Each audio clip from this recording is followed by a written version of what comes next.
Assalamu alaikum. This is Bilal Rashid, a tax advisor in making. So today we are talking about tax treatment of non-adjustable amount under section 16 of the Income Tax Ordinance 2001. So last video में हमने बात की थी rent की definition की। तो हमें पता चला था कि रेंट की डेफिनेशन में एक तो नॉर्मल रेंट इंक्लूड करता है, फॉरफीटेड डिपॉजिट इंक्लूड करता है और non adjustable amount. So non adjustable amount also known as security deposit in relation to building दिया जाता है। लैंड पे अगर आपने रेंट पे दी हुई है तो उसमें नॉन एडजस्टेबल अमाउंट नहीं मिलता, कि अगर मिलता भी है तो वो टैक्सेबल नहीं है। सो फॉर एग्ज़ाम्पल आप एक अपार्टमेंट ओन करते हैं और उसका रेंट है मंथली 1 लाख। तो जैसे नॉर्मल प्रैक्टिस है, छः छः महीने का सिक्योरिटी डिपॉजिट होता है, तो 6 लाख आपका नॉन एडजस्टेबल अमाउंट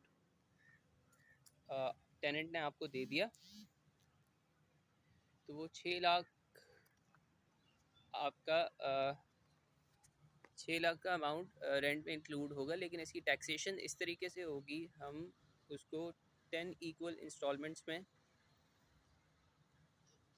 टैक्स करेंगे। हम 6 लाख को डिवाइडेड बाई 10 करेंगे तो बन जाएगा 60,000। तो हर टैक्स ईयर में हम 60,000 टैक्स करेंगे up to 9th tax year. तो जब आपको नॉन एडजस्टेबल अमाउंट रिफ़ंड करना होगा तो उस वक्त टैक्स नहीं होगा, लेकिन ईयर ऑफ रिसीट में नॉन एडजस्टेबल अमाउंट टैक्स होता है।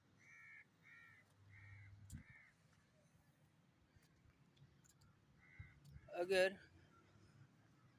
ये तो टैक्स ट्रीटमेंट हो गई नॉन एडजस्टेबल अमाउंट की, लेकिन अगर अगर टेनेंट्स ही चेंज हो जाते हैं, फॉर एग्ज़ाम्पल तीसरे साल टेनेंट चेंज हो गया, तो जो नया टेनेंट आया है यानी सब्सिक्वेंट टेनेंट, वो भी आपको नॉन एडजस्टेबल अमाउंट देगा, लेकिन जितना अमाउंट ऑलरेडी टैक्स हो चुका है यानी 60,000 मल्टीप्लाइड बाई 3 180,000, हम वो माइनस कर देंगे जितना नॉन एडजस्टेबल अमाउंट नए टेनेंट ने दिया है। फॉर एग्ज़ाम्पल 6 लाख, तो